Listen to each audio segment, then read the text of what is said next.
নেতাকর্মীরা সাংবাদিকদের যেটি জানিয়েছেন, তারা বলেছেন যে জাতীয় পার্টিতে কাদের চুন্নুর প্রয়োজন নেই। তারা আসলে মূলত জাতীয় পার্টিতে জিএম কাদের এবং চুন্নু যে মুজিবুল হক চুন্নুর যে বর্তমান অবস্থান, তারা আসলে সেই অবস্থানটিকে উনি নিয়ম লঙ্ঘন করে মুজিবুল হক চুন্নু এবং সাবেক চেয়ারম্যান জিএম কাদের সাহেব যে ক্ষতি করেছে, আমরা তাদেরকে অনুরোধ করব যেন তারা দলের আর কোনো ক্ষতি না করে। তাদের নাম জাতীয় পার্টির নেতা কর্মীরা শুনতে চায় না, আর জাতীয় শুনতে চায় না। এত ঘৃণিত ব্যক্তি, তাদের লজ্জা শরম থাকলে জাতীয় পার্টির নাম আর তারা। আসসালামু আলাইকুম সুপ্রিয় দর্শক বন্ধুরা, অবশেষে সব হারালো জাতীয় পার্টির চেয়ারম্যান জিএম কাদের এবং মুজিবুল হক চুন্নু। দর্শক বন্ধুরা, এবার জাতীয় পার্টির রওশনপন্থীরা এবার একে একে সবকিছু দখল করতে শুরু করে দিয়েছে। দর্শক বন্ধুরা, অন্যদিকে এবার সংসদে গিয়েও যেন জাতীয় পার্টির চেয়ারম্যান জিএম কাদেরের টাই হচ্ছে না। দর্শক বন্ধুরা, এবার আওয়ামী লীগের মন্ত্রী ওবায়দুল কাদের জাতীয় পার্টির চেয়ারম্যান জিএম কাদেরকে নিয়ে বেশ কিছু কড়া বার্তা দিয়েছেন। দর্শক বন্ধুরা, এবার আপনার মাঝে অত্যন্ত চমৎকার কিছু তথ্য তুলে ধরেছে এবং সেই সাথে আপনারা জানতে পারবেন তাহলে কি শেষ পর্যন্ত জিএম কাদের এবং মুজিবুল হক চুন্নুর কোনো দিকেই টাই হচ্ছে না। তো দর্শক বন্ধুরা, চলুন আমরা সেই সকল বিষয়গুলো পরিপূর্ণ জেনে নিই। অবশ্যই ধৈর্য সহকারে পুরো ভিডিওটি দেখবেন, তাহলে এই সকল বিষয়গুলো পরিপূর্ণ বুঝতে পারবেন। সেটি আসলে বিগত অনুষ্ঠিত সংসদ নির্বাচনের যে মনোনয়ন বিতরণ, ঠিক সেই মুহূর্ত থেকেই আসলে সেই আভ্যন্তরীণ দ্বন্দ্বের বিষয়টি সামনে আসে। অর্থাৎ এই নির্বাচন বর্জন করে রওশনপন্থী নেতাকর্মীরা ঠিক একই সময়ে নির্বাচনে আসেন জিএম কাদের এবং মুজিবুল হক চুন্নুর নেতৃত্বে জাতীয় পার্টির মুজিবুল হক চুন্নুপন্থী নেতাকর্মীরা।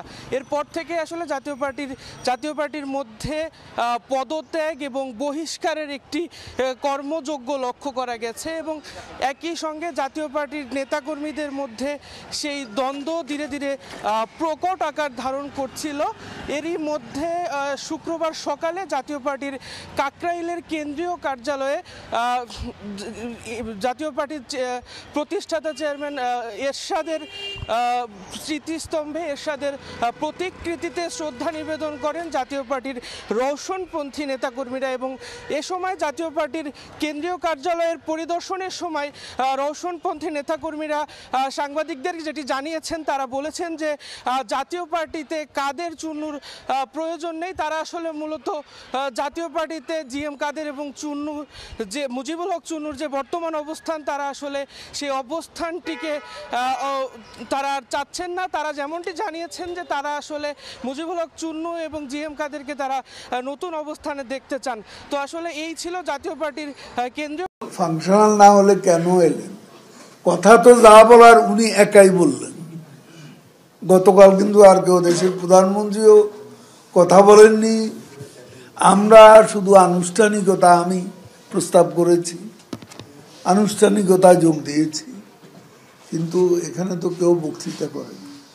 উনি তো একটা সুযোগ নিয়ে স্পিকারকে ধন্যবাদ জানানোর নামে ফ্লোর নিয়ে উনি যেসব কথা বলেছেন, এটা গতকাল বলা ওনার ঠিক হয়নি। আরও সামনের সময় ছিল, উনি ফ্লোর নিয়ে অনেক কথাই বলতে পারতেন, বলার সুযোগ আছে। গতকাল ধন্যবাদ জানাতে গিয়ে নবনির্বাচিত স্পিকারকে উনি শুরুটাই করলেন এমনভাবে যে একটা তুল কালাম কাণ্ড ঘটিয়ে ফেলবে এবং লম্বা একটা বক্তৃতা। বিষয়টা হলো ধন্যবাদ জানানো।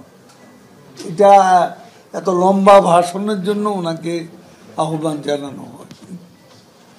উনি নিয়ম লঙ্ঘন করে কথা বলেছে। ওনার কথা বলার যথেষ্ট সুযোগ আছে সামনে।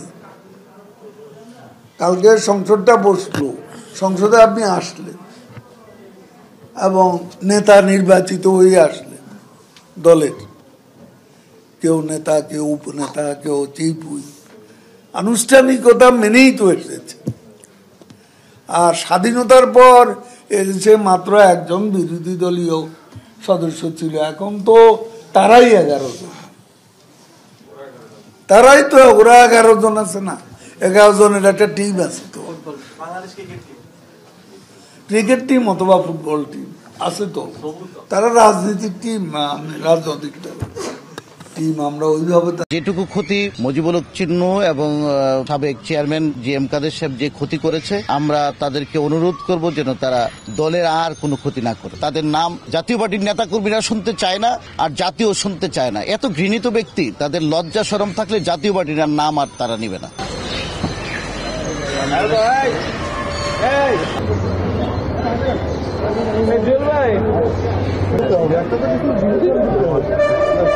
মুজিবুল হক চিন্ন নিয়ে আমি কোনো কথা বলতে চাই না। আমরা পল্লী বন্ধু আদর্শের সন্তান।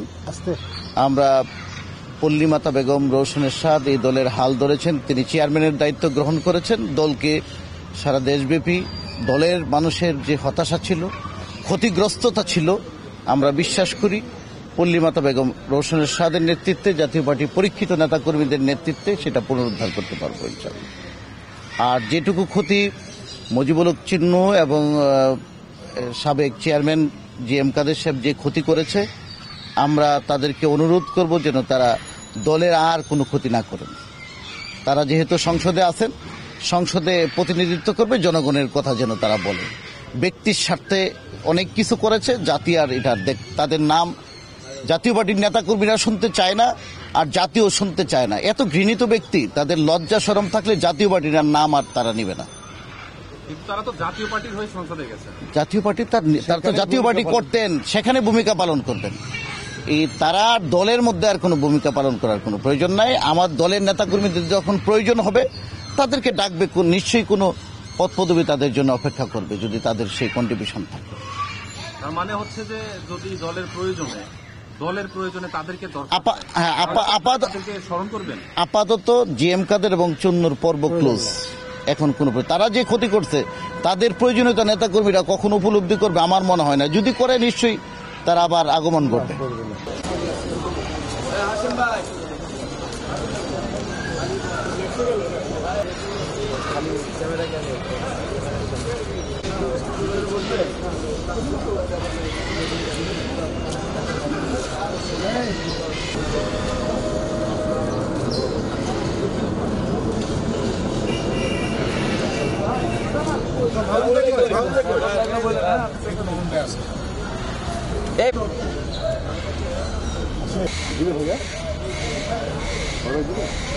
কি দিব না একটু পরে।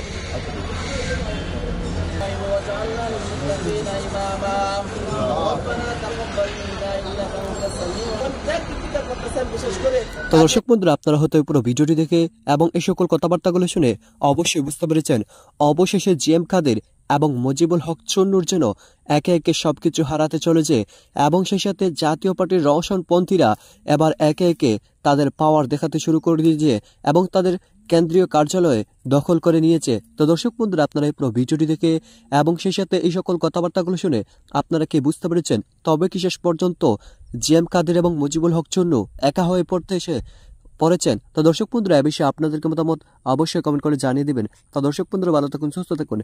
আল্লাহ হাফিজ। আসসালামু আলাইকুম ওয়া রাহমাতুল্লাহি ওয়া বারাকাতুহু।